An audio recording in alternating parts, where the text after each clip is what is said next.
এ কি কাণ্ড! আত্মহত্যা! নিজেকে শেষ করে দেবেন? নিজেকে শেষ করে দেওয়ার কথা ভাবছেন?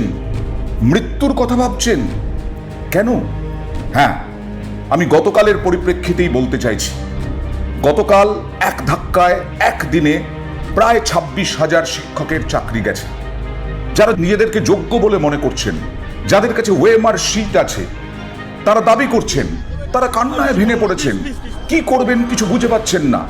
সত্যিই তো ভয়ঙ্কর একটা দিন দেখতে হয়েছে। কালকে রাতে হয়তো অনেকেই ঘুমোতে পারেননি। বাচ্চাটাকে পাশে শুয়ে তারা দেখেছেন হয়তো এই বাচ্চাকে কি খাওয়াবো, সকালের দুধটা কি কিনতে পারবো আর কয়েকদিন পরে। নিশ্চয়ই প্রচুর চিন্তা হবে।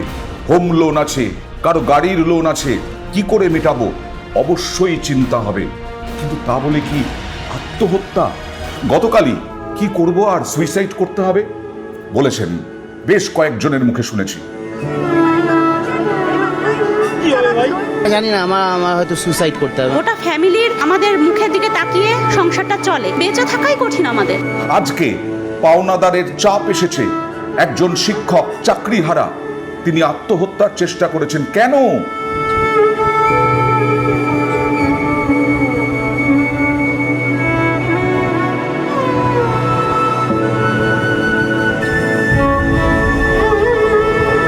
কি ভাবছেন আমি ঠান্ডা ঘরে বসে কেন প্রশ্ন করছি, উপদেশ দিচ্ছি? না, আমি আমার ব্যক্তিগত অভিজ্ঞতা থেকে আপনাদের সঙ্গে শেয়ার করতে চাই, আপনাদের পাশে দাঁড়াতে চাই। ভাববেন কেন? আপনাদের বয়স কত? কারো বয়স 35, কারো বয়স 40, কারো বয়স 38, কারো বয়স 32। এর মধ্যেই জীবনটা শেষ হওয়ার জন্য এখনো অনেক দিন পড়ে আছে। অবশ্যই একটা খারাপ দিন এসেছে। ভাবুন তো, আমাদের চাকরি জীবনে আপনি তো সরকারি চাকরি করতেন, আপনার যোগ্য অযোগ্য এই নিয়ে প্রশ্ন উঠেছে।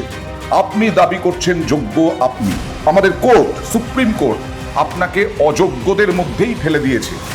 কিন্তু আমাদের কে যোগ্য কে অযোগ্য, এই যে ভাবনাটা, কোনো সুপ্রিম কোর্টের আমরা হস্তক্ষেপ পাই না, কোনো সরকারের আমরা হস্তক্ষেপ পাই না।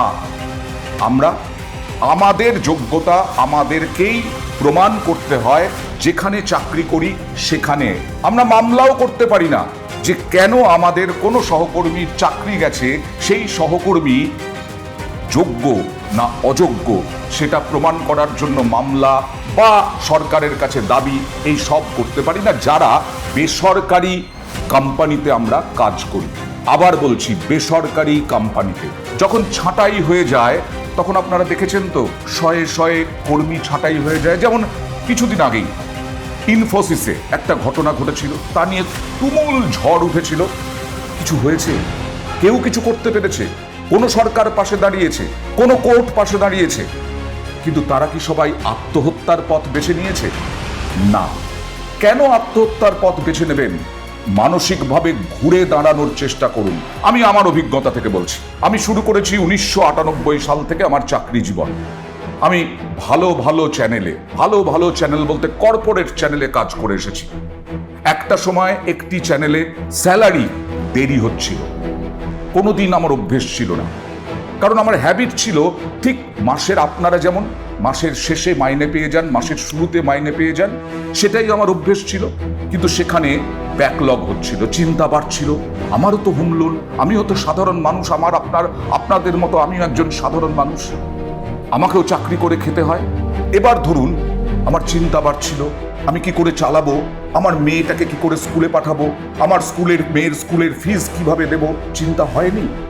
আমি কখনো আত্মহত্যার কথা ভাবিনি। ভেবেছি একদিন না একদিন আমি ঘুরে দাঁড়াবই, একদিন না একদিন আমার ভালো দিন আসবেই। এসেছে। সেই চ্যানেল থেকে আমি অন্য একটি নতুন চ্যানেলে জয়েন করতে পেরেছিলাম। কিন্তু আবার বলছি, খারাপ সময় সব সময় সবার মধ্যে একবার না একবার আসেই। সেই চ্যানেল অনেক পরিশ্রম করে একটা জায়গায় দাঁড় করানোর চেষ্টা করেছিলাম, কিন্তু সেই চ্যানেল হঠাৎ করে কিছু আইনগত কারণে বন্ধ হয়ে যায়। তারপর একটা বছর বেকার ছিলাম। হ্যাঁ, আমি যোগ্য না অযোগ্য আদালত বিচার করেনি, সরকার বিচার করেনি, কোনো পঞ্চায়েত বিচার করেনি, কোনো পুরসভা বিচার করেনি। আমি বসেছিলাম বাড়িতে 1 থেকে 1.5 বছর, মাঝে মধ্যে চোখে জলও এসেছে। কিন্তু আপনি ধরুন কেউ 7 বছর, কেউ 8 বছর, কেউ 5 বছর চাকরি করছেন, আপনারা তো কিছু সঞ্চয় করেছেন। সুতরাং সেই সঞ্চয় কাজে অবশ্যই লাগবে। সেই সঞ্চয় চাকরি জীবনে চাকুরিজীবী সঞ্চয় দিয়ে চালানো, স্যালারি না পেয়ে সেটা বড়ই কঠিন কাজ। কিন্তু তবুও বলবো, প্লিজ আত্মহত্যার কথা ভাববেন না। ভাবুন আমি আবার ঘুরে দাঁড়াবো, ঠিক ভালো সময় আসবেই। কে বলতে পারে আপনার জীবনে আবার 3 মাস পরে আপনি পরীক্ষায় বসলেন। হ্যাঁ, পরীক্ষায় বসতে হলো, হয়তো আপনাকে আবার অগ্নি পরীক্ষা দিতে হলো, ঘটে গেছে। রাজনৈতিক কারণে হোক, কোনো আইন দুর্নীতি, সব যে কোনো কারণেই হোক আপনার জীবনে একটা ঝড় এসেছে। কিন্তু তার মানে জীবনটাকে শেষ করে দেওয়া নয়, তার মানে পরিবার পরিজন ছেড়ে আপনি পালিয়ে যেতে পারেন না। আপনার ছেলে, আপনার মেয়ে যাকে জন্ম দিয়েছেন, সেই জন্ম দেওয়ার দায়িত্ব আপনার। সেই জন্ম দেওয়ার তার কোনো দায় নয়, আপনার দায় তাকে বড় করার। আপনার পালিয়ে যাওয়ার কোনো অধিকার নেই ওর জীবন থেকে, আপনার সন্তানের জীবন থেকে। আমি যেমন পালাইনি, হ্যাঁ, আমি যেটা করিনি আপনারা সেটা করতে পারেননি। আপনারা অবশ্যই একজন কাউন্সেলরের কাছে যেতে পারেন, মানে মনোরোগ বিশেষজ্ঞের কাছে যেতে পারেন। এই সময় খুব কাজে দেবে, দেখবেন। আমি বলছি, একটু বিশ্বাস করুন, ভরসা করুন। পাগলের ডাক্তার ভাববেন না। আমাদের অনেকের মধ্যে আছে, না মনোরোগ বিশেষজ্ঞের কাছে যাব, প্রতিবেশীরা বলবে পাগলের ডাক্তারের কাছে যাচ্ছে, তো বোধহয় পাগল হয়ে গেছে। জানেন, এটাও বলি, এই সময় বন্ধু চেনা যায়, এই সময় আত্মীয় চেনা যায়। আমাকে একজন দীর্ঘদিনের বন্ধু সেই সময় যখন আমার প্রচন্ড কালো দিন যাচ্ছে, একদিন ফোন করে বলেছিল, কিরে তুই নাকি পাগল হয়ে গেছিস শুনলাম। এই বন্ধু চিনেছিলাম। চিন্তা তো হবেই, টেনশন তো হবেই, কিন্তু কখনো আত্মহত্যা নয়, কখনো আত্মঘাতী হব এরকমটা নয়, জীবন শেষ করে দেবো এরকমটা নয়। আপনাকে ঘুরে দাঁড়াতেই হবে। প্রত্যেককে বলছি, যারা যোগ্য বলে দাবি করছেন, যারা পরীক্ষা দিয়ে পাশ করে যথাযথভাবে চাকরি পেয়েছেন, তারা অবশ্যই ঘুরে দাঁড়াবেন। আমার বিশ্বাস আপনাদেরও বিশ্বাস রাখতে হবে, আপনাদের নিজেদের প্রতি ভরসা রাখতে হবে।